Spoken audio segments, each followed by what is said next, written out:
XLM versus XRP, which blockchain has the best chance to replace SWIFT? The SWIFT system, which handles international bank payments, is slow and expensive. Both Stella, XLM, and Ripple, XRP, aim to revolutionize cross-border transactions, but they take different approaches. Ripple, XRP, the top contender. Bank-focused. Ripple works directly with banks and financial institutions to replace SWIFT.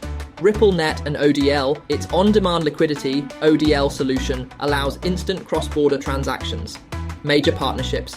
Ripple has teamed up with hundreds of banks and financial providers, including Santander and Bank of America. Stella, XLM, a different approach. Retail and business focused. Stella targets remittances and financial inclusion, focusing on peer-to-peer and business payments. Decentralized and open source. Unlike Ripple, Stella is more decentralized and designed for broader public use.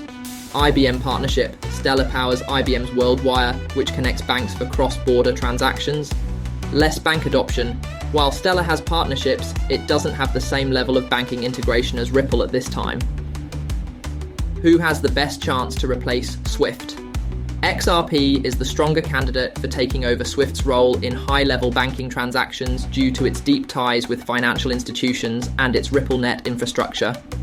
XLM is more likely to thrive in remittances, peer-to-peer payments, and decentralized financial services. Final take. If banks are going to ditch SWIFT, Ripple, XRP has the best shot. But if the future is decentralized finance, DeFi, Stella, XLM could play a bigger role. Like this video, smash that like button, subscribe to Profit Pulse for more investing insights, turn on the bell so you never miss more fun content.